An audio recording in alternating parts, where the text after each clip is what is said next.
Bored of us already? What's up, big dog? What's up? I'm good, man. How are you? Usually it's you who gets the call to step in last minute. So how is it being on the other side of that equation? It's kind of funny, you know. It's kind of cool. It's like, because I know what people go through, because I've been on that side so many times. So it's kind of like yeah, I know what you're going through. Yep. I had to do all that. I got to cut weight real fast, and I got to do that too. Yeah, I had to do that. So it's kind of cool.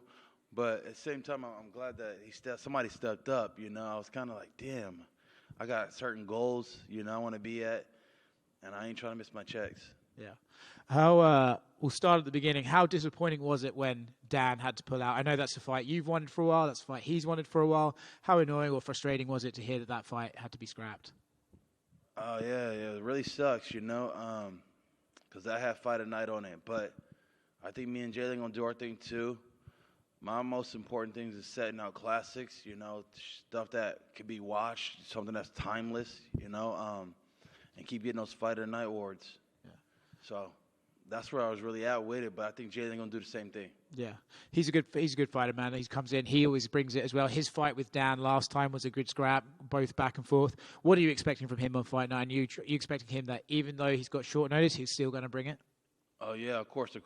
Especially in that first round or two, he comes really hard, you know. So I'm expecting that from him. You know, be careful, make sure I don't make any mistakes, and then I'm gonna go in there and try to take his head off. As the guy who always steps up on these occasions, how pissed off would you have been if none of the other lightweights had stepped in to fight you? Yeah, I would have been pissed. Yeah, I would have been pissed. But apparently, there was like a few guys sticking their hands up.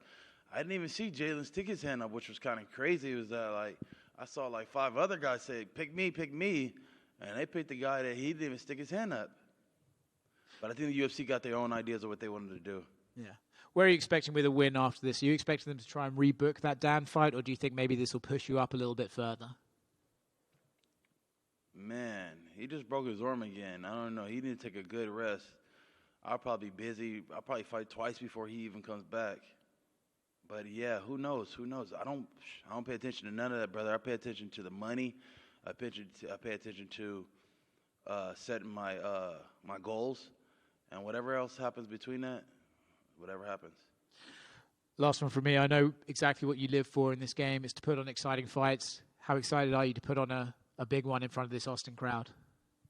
Man, Austin, it's the first time in Austin, but last 2 times I did Texas, I got good reception here, you know. I felt the love. It was the first time I felt like important, where the crowd was kind of chanting for me and stuff, and it kind of gave me that first time I felt like, man, this is what I work for. So this one for me here being in Texas is special to me.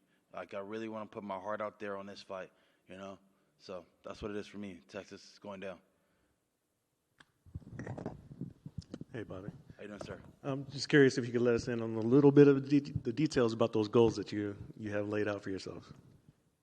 Goals. Buy all my kids' homes. Make sure they're paid off.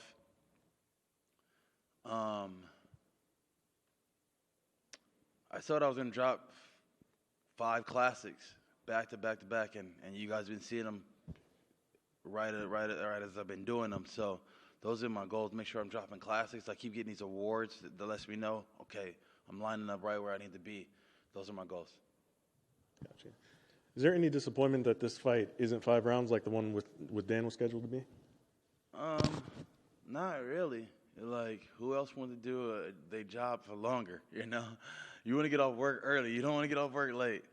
I like the aspect of it, like it's to the death type of thing, you know? And when we find the right fights and it's a main event, I'm down, you know? But shit happens. Maybe it wasn't meant to be. Gotcha. And in terms of like your fighting career and like you said, putting out these classics, right? Yeah. There's a big milestone event coming up, UFC 300. Do you want to be on that card if possible? Yeah, that'd be an honor. I was hoping to splash this one out, take a little break, and be ready for 300. Like, I done fought 5 times in 12 months span. I don't know many fighters doing that right now, especially at my age, to have as many fights as I do or as many miles as I have on my body. So I'm just really trying to do something different, trying to really put out that next level of fighting, show guys that the younger guys, hey, this is how it really go, especially if you want to make some money, because this sport, you'll be in, you'll be out. We got to get our money out here. Actually, off the back of that, Paddy Pimblett said if he beats Tony Ferguson, he would like you at UFC 300. He really said that? I believe he did. Somebody sent me that, but with Instagram and stuff, you'd be like, man, did they make this up? Did they just put the words in? I don't be knowing who telling the truth or not. I'm like, bro, there's no way he called me out. Paddy, no, that's a bad fight for him. He don't want that. He just talking, okay? He just talking. Until he start walking, get through Tony and then we'll talk. We'll talk after that. But Paddy don't want that. It'd be bad. It'd be a bad fight for him. How do you think that fight with him and Tony goes? I feel like Tony gonna start pulling something out closer to the third, closer to that second, third round. He pushes a good pace, comes really hard, can take good shots, and so if Paddy don't get him on the ground, try to do some jiu-jitsu, I see Tony getting him. Tony hits pretty good too.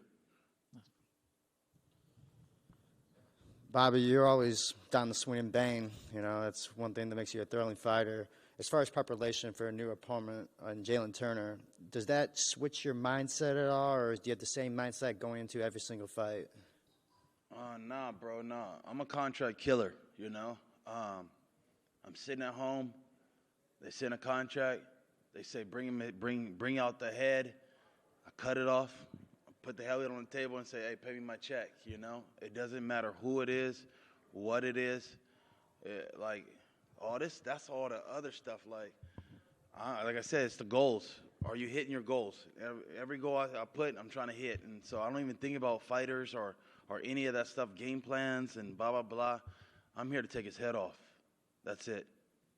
And if you do emerge victorious, is there someone you specifically want to call out? Is there someone that you want a taste of? Do I want to call somebody out? No. I'm that guy, and I'm going to keep trying to prove it.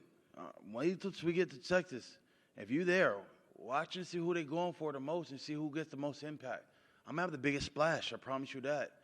And so I'm that guy. They're going to be calling me, calling for me. Just like when this opponent fell out, I knew there was going to be guys that stick their hand up because just to say they did that dance with me, just to say they did that dance. A lot of cats want to be able to do that dance and say, I did it with him. And so I'm that guy. I'm not calling nobody out. They're calling me. Do you see Jalin coming out with a specific game plan against you? I mean, you like the swing and bang. So specific game plan against me?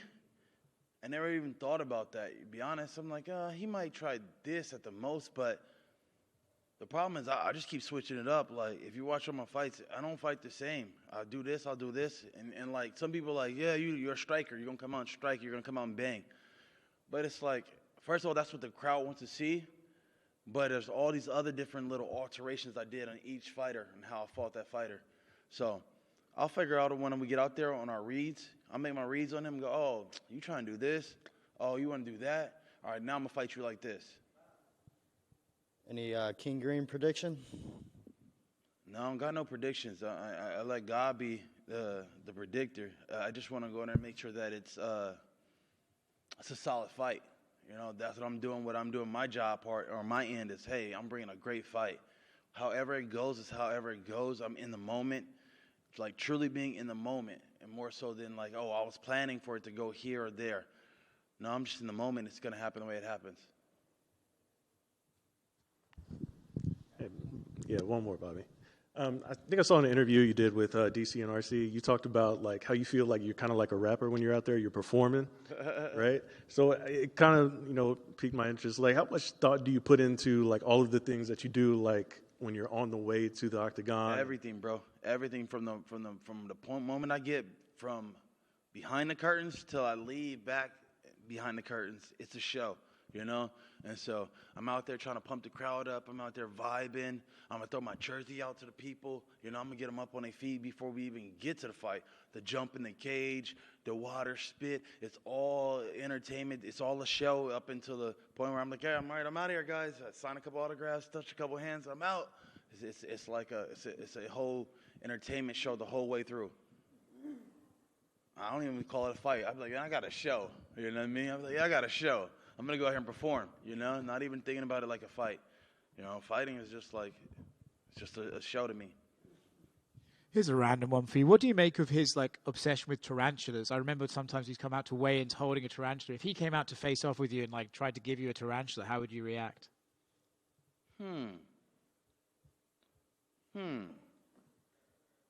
That'd be a first. We from the same little background. We both from the IE, you know. I heard he said something about L.A. or something. Somebody said, but he from the same city I'm from, San Bernardino. So there's two San Bernardino niggas. And he know what time it is. Like, I respect the kid, but hey, stay in your lane, bro. You know, don't play with me like that.